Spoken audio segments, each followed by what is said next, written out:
Vasudevaya. Om Namo Bhagavate Vasudevaya.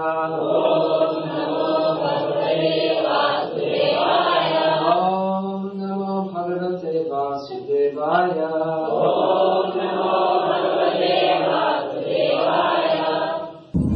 Bhagavan Bhutan Bhutan Bhagavan Bhutan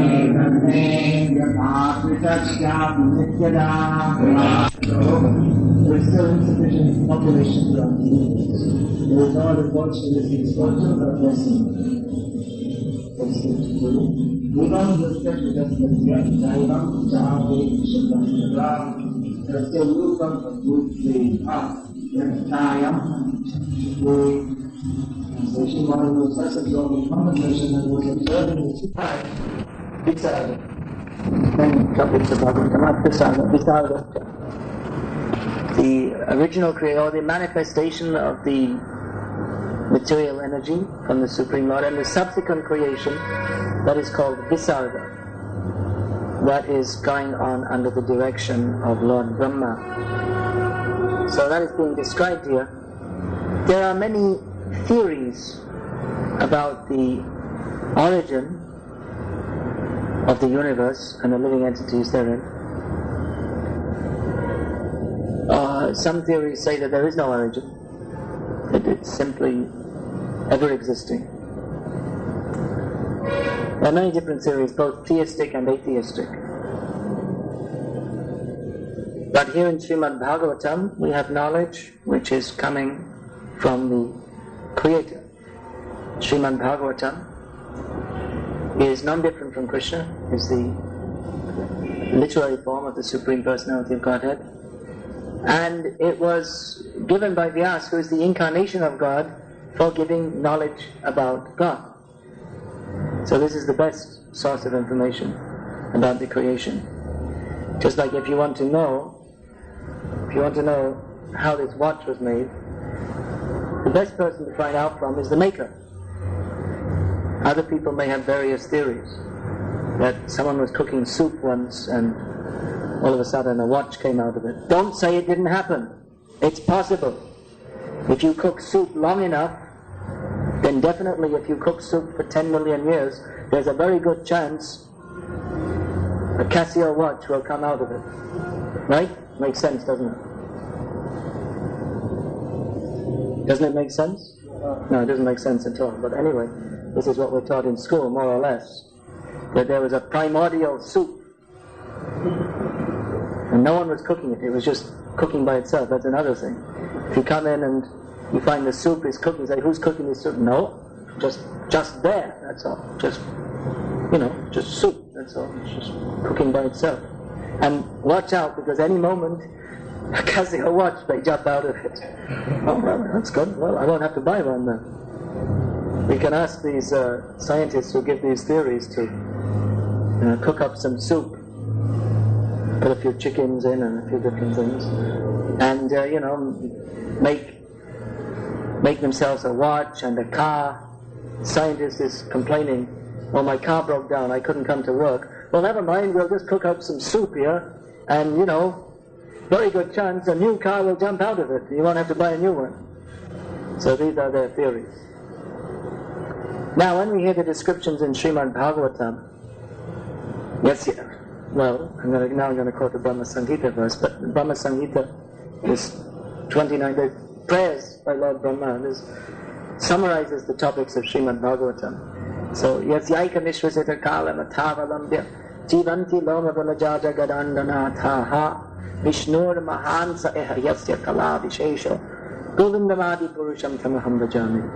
This describes the origin of the universes, that somewhere far beyond our Hubble telescopes to see, there is a place called Golok, where there's a cowherd boy called Krishna who runs around barefoot looking after millions of cows, and does other things also, but he's famous as Gopal.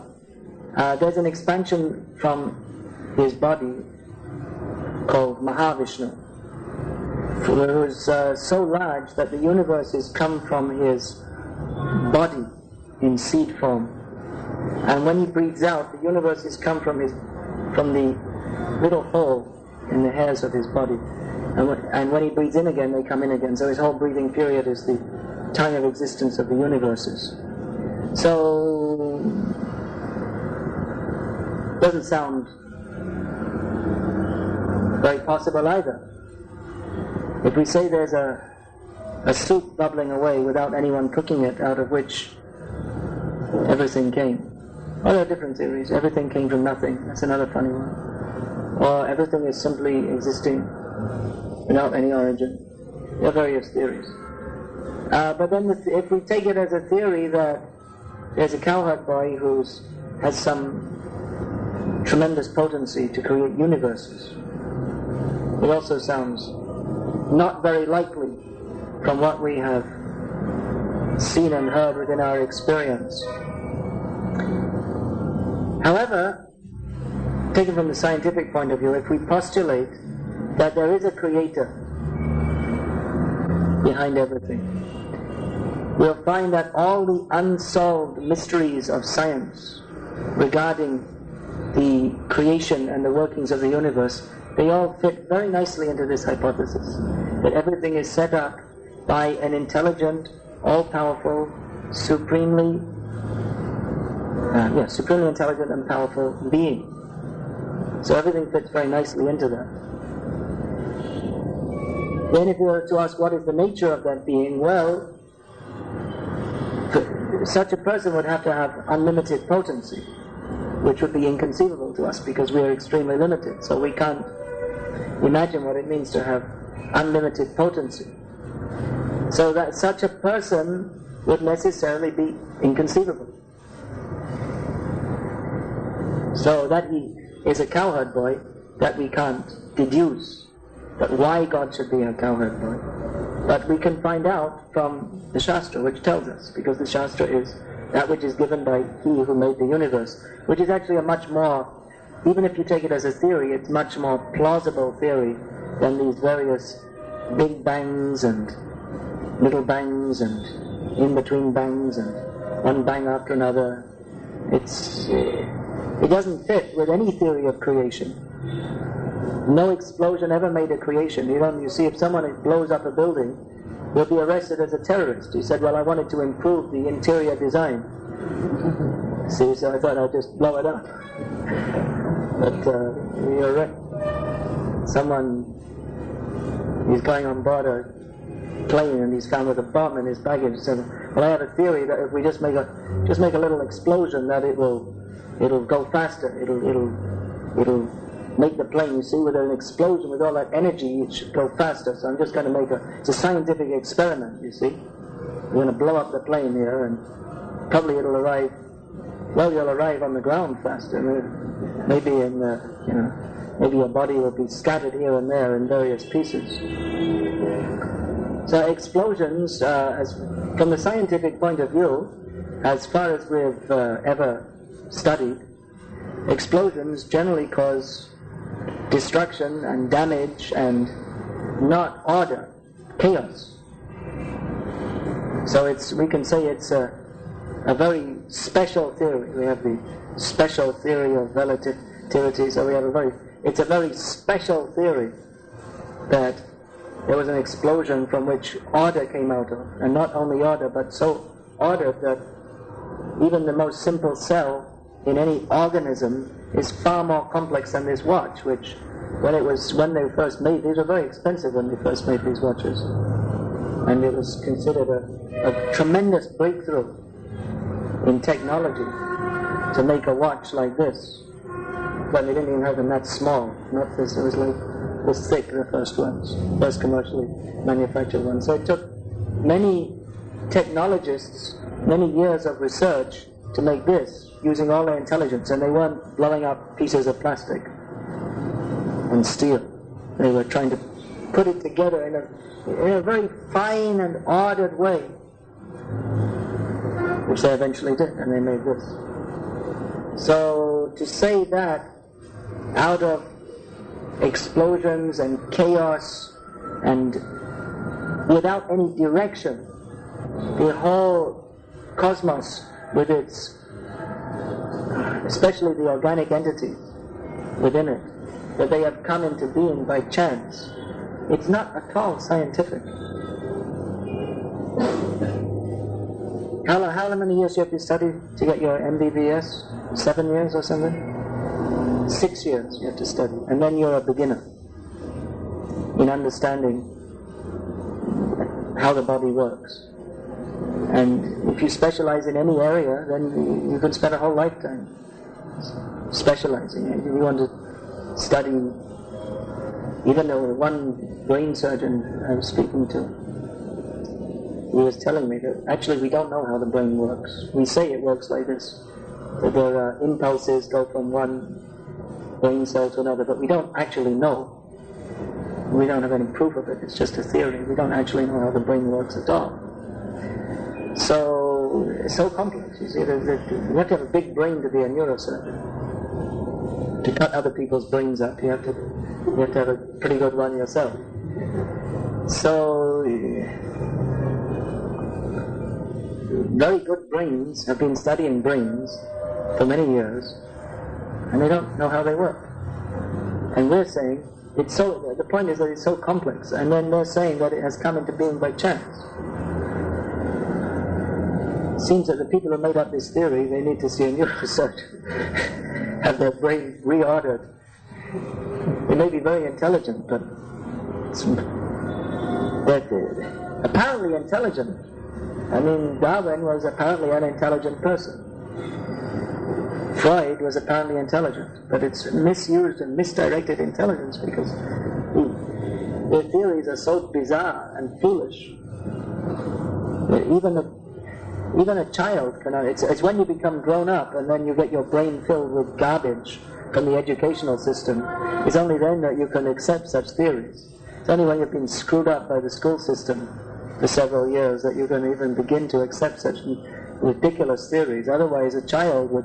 If you tell a child, how is it? The child asks, how is the child? Naturally, they ask such questions. Well, how has everything come into being? And if you tell them that, someone cooked up some soup and then someone threw a bomb in the soup and then that's how it all came into being. Even the child would say, "You need to see a neurosurgeon." But then when you become more intelligent, you go to school and then you hear the names of these great scientists, and then you think, oh, really? Oh, Darwin said we descended from monkeys. Oh, really? You see? Such a great authority. Must be true. So,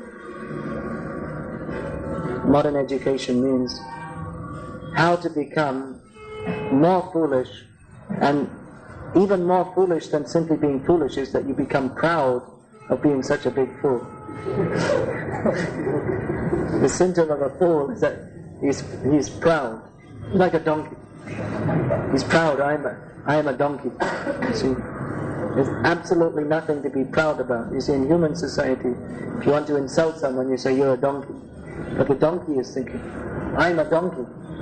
So someone is thinking, you see, I've got my BSc, MSc, I've got so many qualifications, and now I can go door to door and beg for a job by which I can work for 80 hours a week and earn a lot of money and get a heart attack at the age of 30. But I'll have enough money to go to America for my bypass surgery, and then I can come back and say, well, I just came back from America for my bypass surgery, and be very proud about it. So this is foolishness. So anyway, as the followers of Krishna, the Supreme Personality of Godhead, and especially as the followers of Srila Prabhupada, Ajnanitirandhasya Jnananjana Shalakaya Chakshurunmilitam Yena Tasmai Shri Gurave Namaha, who opened our eyes which were blinded by the darkness of ignorance. Well, fortunately, we don't accept all this garbage which is called modern education. We accept not modern education. They think modern means better. But we accept ancient education. not modern education. Ancient education means Tene Brahma Hida Ya Adi Kaviye Muryanti Yotsuri. This knowledge was first imparted to Brahma at the time of creation. And the same knowledge is recorded here in Srimad Bhagavatam, and we're still studying, and it hasn't changed. What is a fact doesn't change. It's not that Krishna imparted the knowledge to Brahma at the time of, even before the creation, but now we have to do more research and find out something different.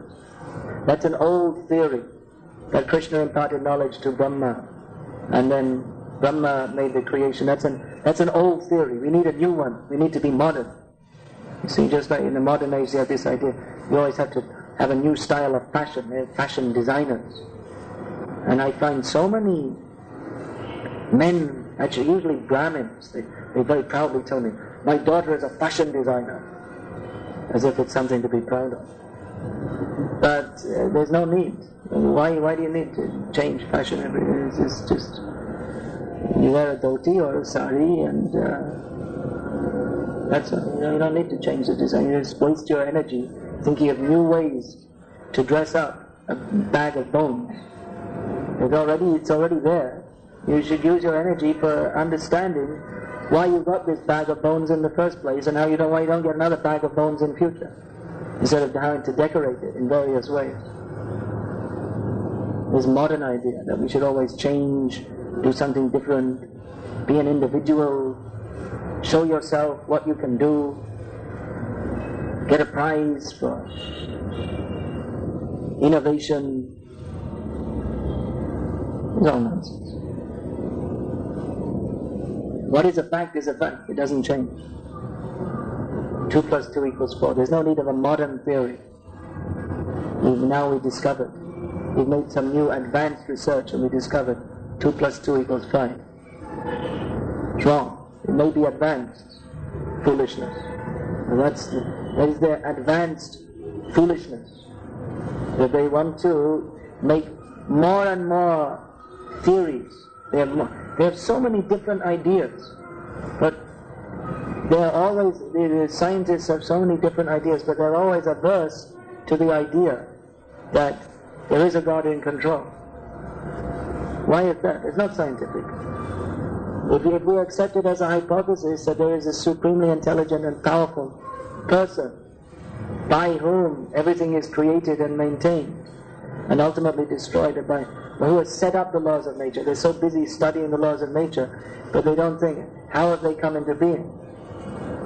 They don't think that how can such complex laws come into being except by, they say it must be by some chance, but why don't they even investigate the possibility that there is a supremely powerful God in control? Because they're demons. They're not objective. Science is wrongly presented as being objective. It's not at all objective. It's extremely conservative, just like in your allopathic medicine. Now they're slowly allowing some things in, but generally they don't. Other theories like Ayurveda or naturopathy or homeopathy, there's so many differences, but it's like taboo, isn't it? You're just not allowed. Here it's not allowed. It's not scientific. Why? If it works, whatever works is that's scientific. But because they can't explain it, then they consider it's non-scientific. Because they have this whole attitude, they want to control nature. And if I don't understand it, then it can't be a fact. This is childish foolishness. It is not the symptom of a person who is truly interested in knowledge. It's a symptom of a person who wants to who wants to acquire knowledge for the sake of showing himself to be very knowledgeable. But a person who's actually interested in knowledge, he must by all means try to find out what is the actual fact. And he doesn't close himself up to any system of knowledge because it doesn't fit within his dogmatic parameters. In fact, even in science, all the advances or so-called advances have come because people didn't think dogmatically. If Einstein thought dogmatically, then there would have been no Einsteinian theories. We'd still be stuck in the Newtonian physics. But they have still, I mean, even if you take the great innovators in science, there's in the Western system of science, they're stuck in the mindset that it has to be understood by our brain. That we can only accept as knowledge that which is understood by our brain.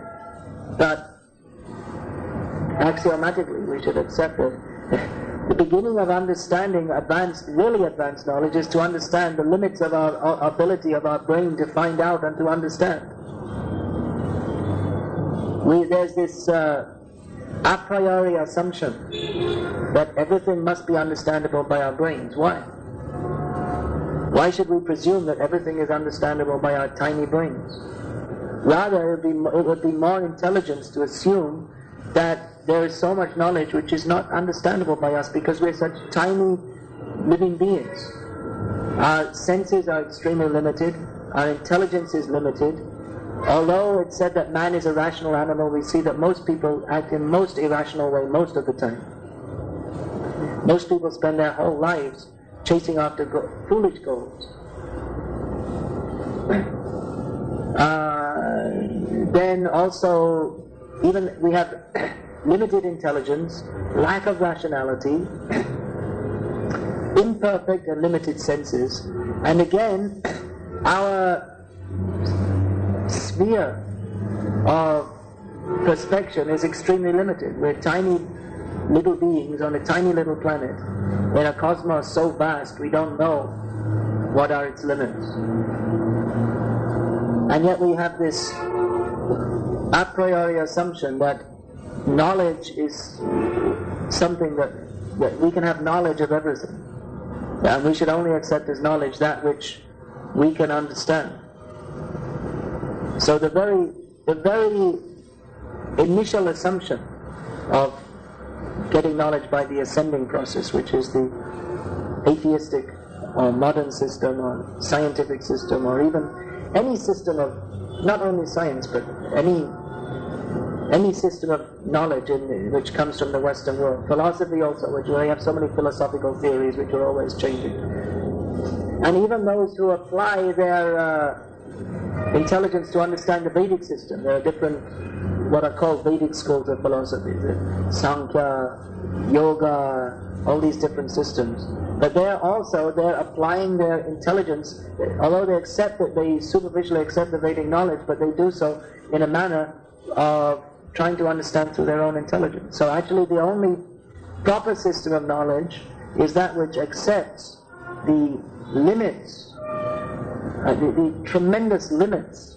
We have so limited intelligence and powers of perspection.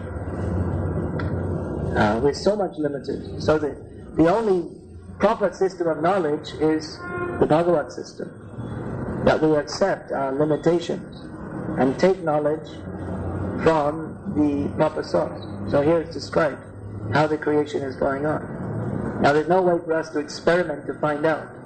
You can't make any experiment to find out how the universe came into existence. And nor at such a remote time later can we find out by any experimentation. We can only make assumptions. We can only guess. When we say we make assumptions, that means guessing. In science they have these words like hypothesize, and there may be so many words, but what it basically means is they're guessing. That's all.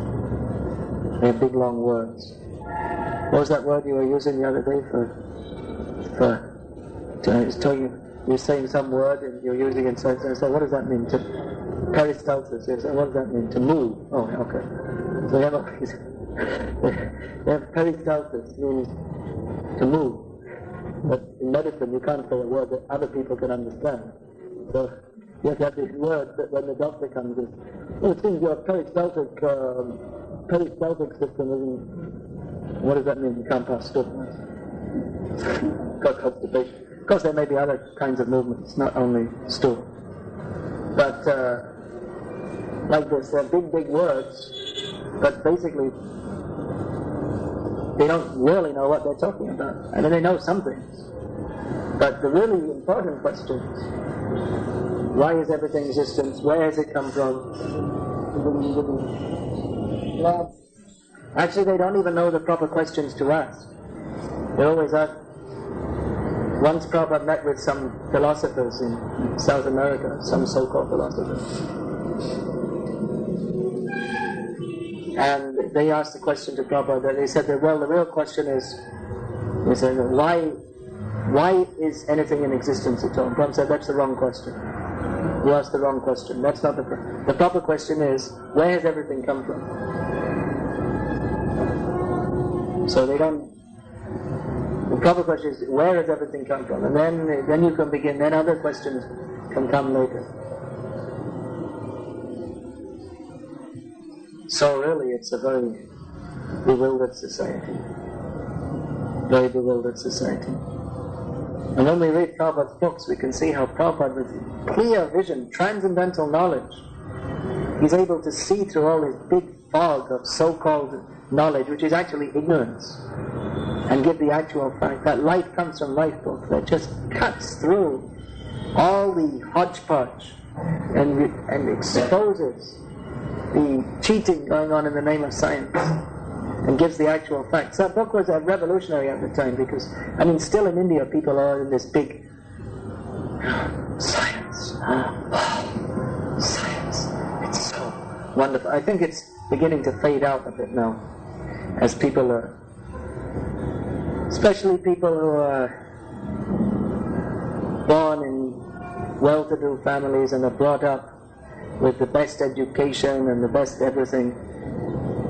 They're understanding that all this modern advancement, it's not as wonderful as it's made out to be. It's actually a cause of great suffering. But at that time when Prabhupada was a bit ahead of the rest of society, who just around that time, actually, people started to realize that this science is just a big, not that it's all a bluff, but the whole, what do you call that? The whole hype that goes with science. That's what it is. It's a hype. It's blown up to be something much greater than it is. And for all that, in the post-Second World War, Europe and America, there was all this thought of, now we're going to develop science, and it's going to make a better world, and everything's going to be wonderful, and the scientists, they're our best friends, and they know so many things, and they're giving all the answers, which previously we believed in religion, and religion's a failure, and now science is giving all the answers which religion couldn't do, and there's all this baloney. You know what baloney means? It means bakwas. All this nonsense being. And the people were in this big illusion that, yes, everything's going to be so wonderful. See, the scientists, they're making everything. So are we going to make more progress, and then science is going to make the whole of society so wonderful, and life is going to be just unbelievably wonderful for everybody. But the actual result is just the whole of human society is in chaos. No one's happy. And for all the so-called whatever so-called progress we made with science was at great expense, so that most of in the developed world, they call it developed, everyone's living in everyone's constantly breathing in polluted air. No one even knows what fresh food tastes like. And there are so many diseases caused by modern life, by the modern way of life. No one is happy that there's all these modern diseases coming, and all these syndromes, hypertension, and so many things. Tension. In Telugu they say tension, right? Isn't it? You say tension in Telugu? They don't say. They don't say. In every other Indian language they say. In Tamil and Hindi, Mujay tension like that. It entered the language because it wasn't there before, and there isn't any word in the traditional Indian languages. But it's a modern phenomenon. So this is what we have. We have so much tension. And I have to go to work, and at work there's so much pressure on me, and then when I come home, my wife, she's also been undergoing so much tension because she's also at work. And then she has to come home, and then TV's blaring, and the kids are screaming, and You're already from work, and you come home, and it's also more tension. And it's 24 hours, and you can't sleep at night because you have too much tension. And then you wake up in the morning and you have more because you couldn't sleep from the very beginning of it. And you see early morning people that shout, the husband and wife, they're shouting at each other, and the man is shouting at his kids, and the kids, they're in tension also. And this is modern life. And they call this progress. Agnosticism from human society. We wanted to give knowledge. This is knowledge. Etat jnanamiti proktam. This is knowledge. To give actual knowledge. Who is the supreme controller? That there is a supreme controller. Who is that supreme controller? What is our relationship? Why we are suffering? Because of lack of knowledge of that relationship. So this is being described here in Bhagavatam, the process of creation. How the creation is going. And naturally people ask. A philosophical inclination, they want to know. But nowadays no one has a philosophical inclination. They're not thinking, where does everything come from? They're thinking, people are interested in learning about the cinema stars and politicians and sports people and enjoy the good life. They're so foolish. They're still advertising the good life. We saw some advertisement as we were coming. There's some guy holding a basketball, the good life. Basketball, probably because that's a popular sport in America. They think we should be like America, the good life. They think they're so foolish. They think people in America are happy. Who's been to America? You've been to America. Anyone else? So did you see the people that just like swooning in ecstasy on the streets there? They're so happy. They're playing basketball. Therefore I was playing basketball, all of a sudden I was jumping to catch, and I became stunned in ecstasy because I was so happy. He had to retire prematurely from basketball because of constant paralysis on the field caused by ecstasy, caused on the field, on the court. And people are not happy. Not at all. You see, go to New York and you see the big fat cops swaggering around with their guns. So that's for controlling the people. Because there's so much. Of course, they improved the crime situation in New York now. They did something. But basically, people are not happy. There's so much tension, and suicide, and divorce, and drug abuse in the schools. In most schools in America, the children are searched for weapons at the gate of the school. Just like if you go on the airplane, you get searched. So at the school, they search for weapons because it's very dangerous going to school in America. You see. There's so many cases of someone smuggles a gun into the school and shoots everyone there. So these are symptoms of not a happy society. Extremely disturbed. Extremely disturbed. And people in India are so foolish, they think this is the good life. You had the good life before, you fools. This life, the Vedic way of life, that you live simply and you make the center of your life. Bhagavad-gita. Even from the material point of view, it's a much better life. People have better food. Nowadays, you can't get good chapatis because they have the new kind of seeds. Previously, the old traditional kind of wheat didn't have so much yield, but the chapatis had so much flavor and so much nutrition. Nowadays you get the chapati, you leave it for 5 minutes, it becomes dried up. There's no flavor. They had such nice life. People are more or less contented. I was just in a village in Karnataka, everyone they're so strong. Very strong people. Still very... Of course, nowadays, even in India, all agriculture, it's all business. People don't produce their own.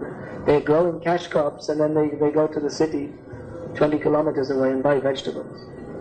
Or they grow the vegetables in another village, and then mass production. And then when people go from village to village selling them, they can grow it themselves, but they're growing cash crops. The whole thing is insane. Prabhupada, his vision was to change society, to bring it back to some kind of sanity. life is, and Prabhupada wanted that the role of the Indian way of life, this should be the role model for the whole, not this modern Indian way of life, rascal way of life, but the traditional model. He wanted that as a role model for how people can live simply, produce their own food, live healthily, and not have to work 18 hours a day. Not that the wife has to go to work also. But live a sane life and be centered on God realization. So it's a very great task of the Krishna conscious movement. We shouldn't mistake that this Krishna conscious movement is something. There's so many Hindu groups. You'll see Chinmayananda and this Ravi Shankar has come up. Anyway, I want to comment just now about that. And representing himself as a spiritual person. And so many, you shouldn't think that this ISKCON Hare Krishna movement is another Hindu group. That just like this Ravi Shankar, he gives this idea how to relax and how to cope with modern life. But Prabhupada's idea is kick out the whole rascal modern life. Get out of this system altogether. Get out, go back to Godhead. So we shouldn't think that the Krishna conscious movement is just another Hindu group. But it's meant for reform and revolution, first at the individual level. First at the individual level, give up your meat, your fish, your eggs, your gambling, your intoxication, your tea, your coffee, your cigarettes, your pan, your TV, your nonsense ideas. Man is descended from monkeys. Give up sleeping till 7 or 8 o'clock in the morning. Rise early, chant Hare Krishna. Even your pants and shirts are not required. Better wear a dhoti rather than you put on the same pants every day, day after day. Filthy, dirty. Actually, this is stupid. Don't mind me saying so. But India is a very hot country, and you're wearing these polyester or terracotta pants, which are so hot, and you feel ashamed to be in a dhoti, which is natural for this climate, very cool.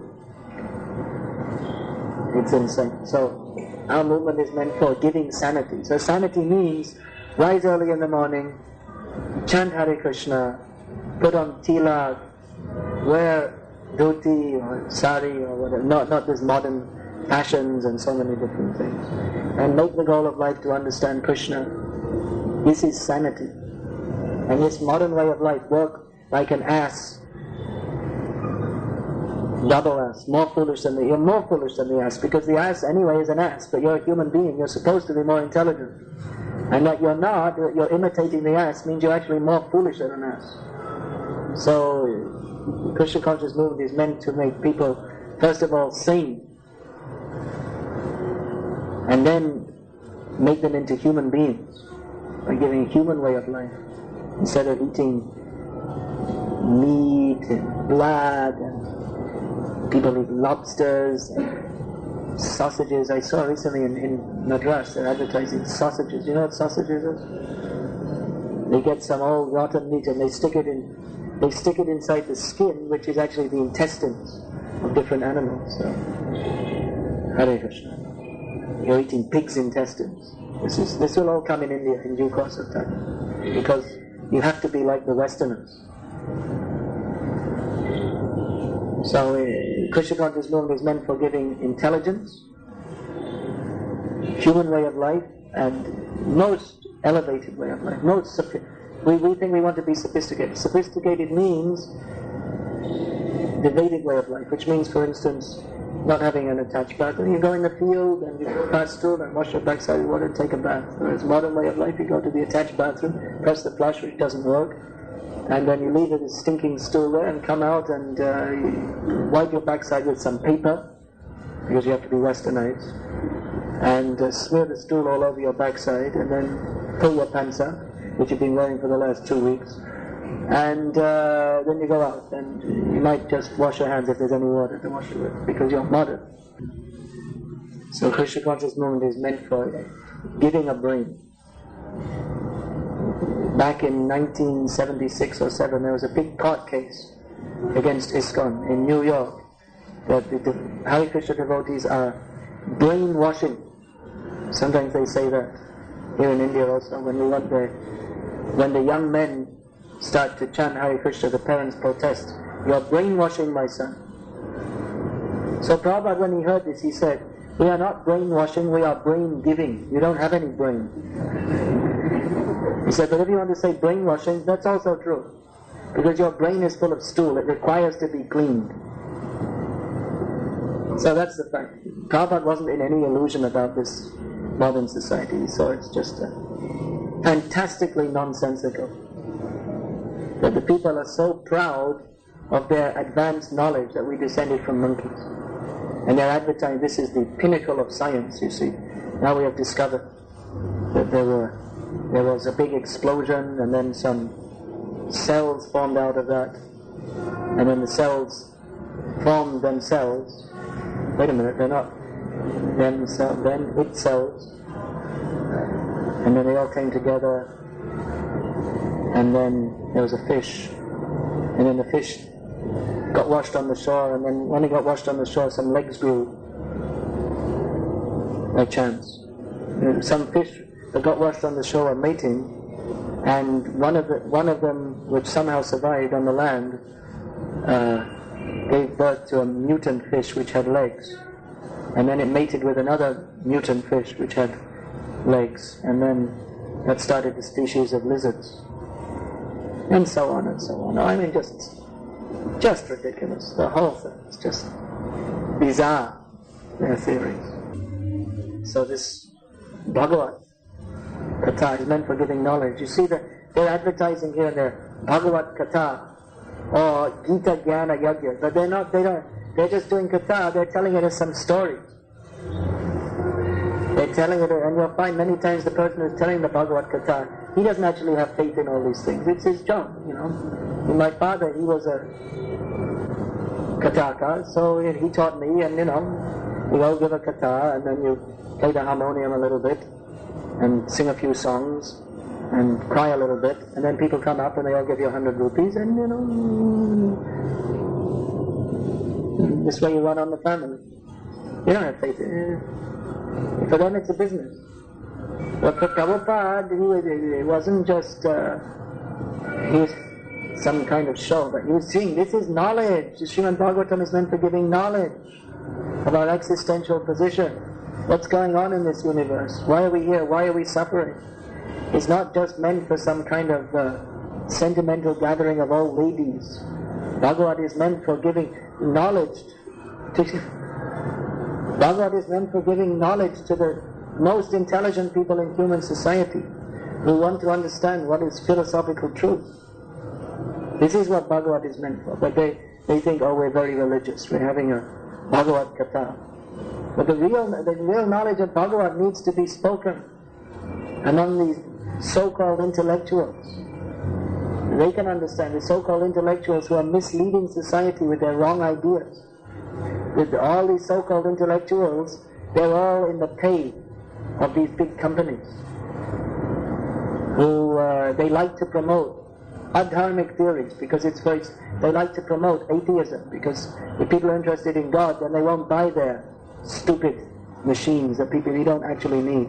They won't buy their TVs and watch all this rubbish if they become theistic. So it's not good for the economy for people to actually be in knowledge. It's better that they're in ignorance. So the intellectuals, they're in the pay of these big companies. They can't survive. That's what Prabhupada said. You get a university degree, it just makes you into a dog, that's all. You get a degree, and like a dog goes to his master, goes looking for a master. Please look after me, because without a master, I can't survive properly. So like that, you get a degree, and you go to try to get a job. So they're so proud of being intellectuals, but actually they're just, they're made into their mentality is like that of a dependent animal. And the dog, just like when the master, whatever the master does, he has to accept and wag his tail. But whatever you do is good. So the same way, the intellectuals, they have to support the whole system which is systematically promoting ignorance in the form of, and representing it as knowledge. So it's all going on. With the intellectuals, they're just paid hirelings. of big rascals and demons. So this distributing these books of actual knowledge is actually very revolutionary to give this knowledge. But we also shouldn't present it as a sentimental matter. We should present, this is Bhagavad-gita Vijnanam. This is scientific knowledge of the absolute truth, Mukta Sangasya Jayate, for which we can be liberated from illusion. Not that it's just some sentimental show. Otherwise, like I'm saying, they already have these Bhagavad-gitakas. They're trained from birth in this sentimental show. We can't be as good as them. They're already there, and they're trained up. They have it in their blood. Generation after generation, they're doing it. So there's no need of more of this kind of cheating, the source of everything. Right beginning. And then the details are described, just like the creation of the Kumaras and others. The details, Atra Sarga, Visarga. This is Visarga. Everything comes from Krishna, but he doesn't personally oversee the creation of the cosmic manifestation, but that is deputed to Brahma. That is being described here. Hare Krishna, I'm finishing here. Is there any question about this? No. Okay, Hare Krishna. Also, as I see, Prabhupada was the very heavy, a lot of times using the heavy words. Some lobby movement says that we should present things in a more acceptable manner.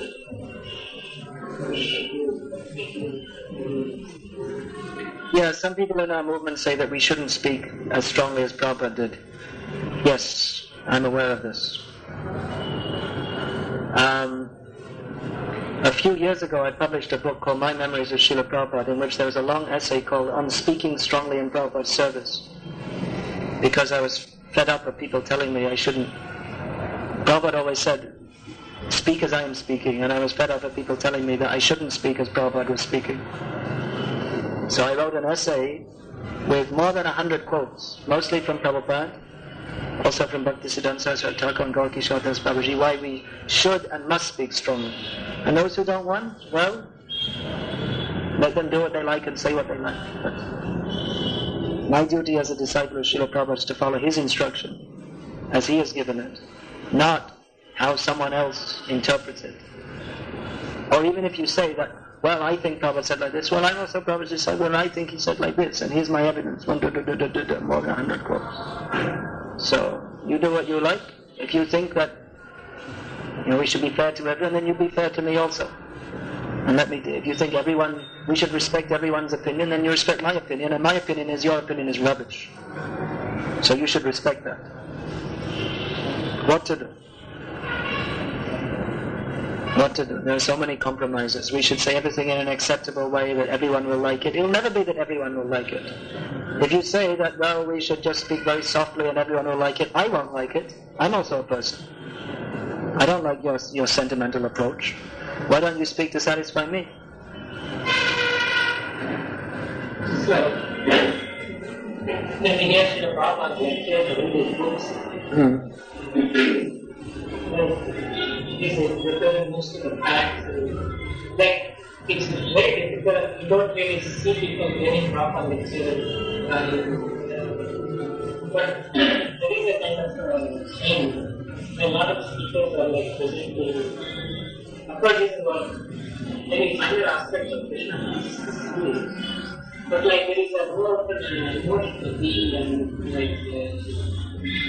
Well, Krishna consciousness ultimately is emotional, so it's not that. I mean, there are different kinds of lectures also. You see, the verse here is dealing with creation. If it was there are also, right here in the third canto, there's much description of Krishna's pastime. So, personally, whatever the verse is in the purport, I try and speak on that. So if it had been, I don't think it comes in this volume, is it? Is it? No.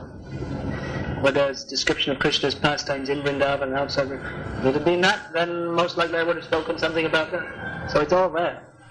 But we should also, following in the footsteps of Prabhupada, see how he was preaching and see that Prabhupada's emphasis was on giving the basic knowledge to human society. And if we only talk about rasa, katha and all these kinds, if you don't have a solid basis, then you become a sentimentalist. Srimad Bhagavatam is, ultimately there's Bhagavad Tattva Vijnanam, but it's declared as being a book of ras. Pipata Bhagavata Rasamalayam. We should drink the ras. So the ras, there's also one kind of ras of defeating the atheists. That's also one kind of ras. But ultimately, Bhagavatam is meant for appreciating Krishna.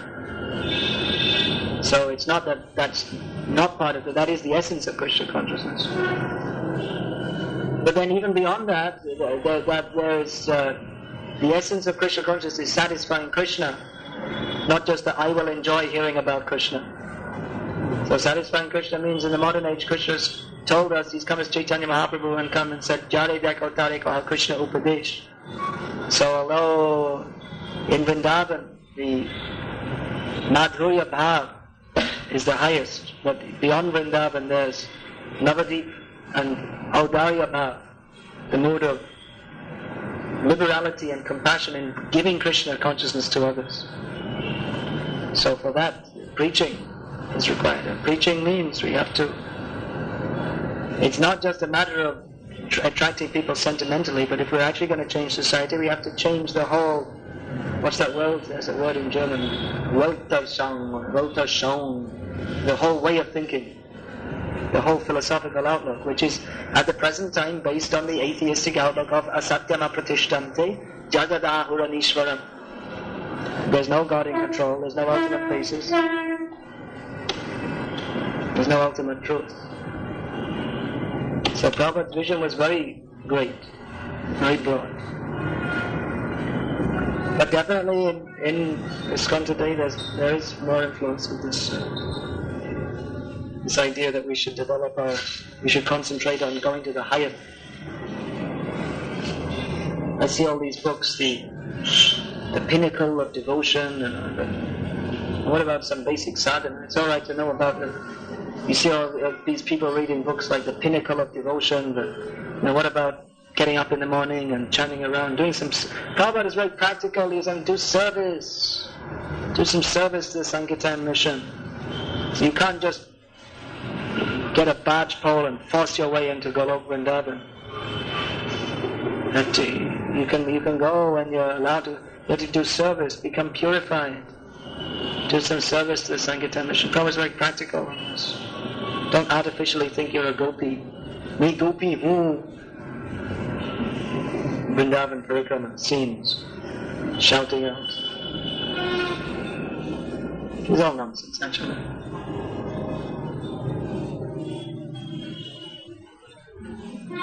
Okay, I'm going to finish it. Hare Krishna. Srimad Bhagavatam ki jai.